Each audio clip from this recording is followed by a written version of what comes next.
एक घर खरीदने लगे हैं तो अपना मुंह बंद रखें। एक कार खरीदने लगे हैं तो अपना मुंह बंद रखें। शादी करने लगे हैं तो फिर भी अपना मुंह बंद रखें। क्या आप छुट्टी पर जा रहे हैं तो अपना मुंह बंद रखें।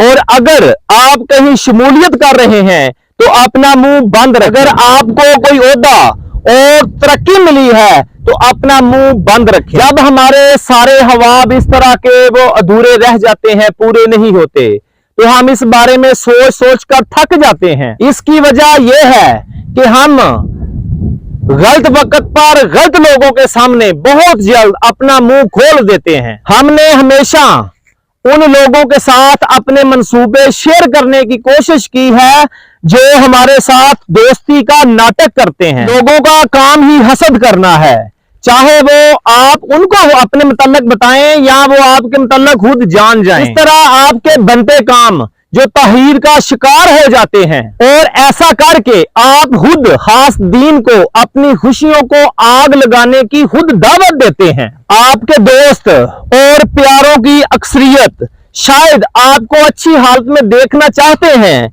लेकिन जो आपके दुश्मन, जो आपके शरीक, जो हासिद हैं, वो आपको अच्छी हालत में देखना नहीं चाहते। मेरा आप दोस्तों से बस एक मशवरा है कि अपना मुंह बंद रखें।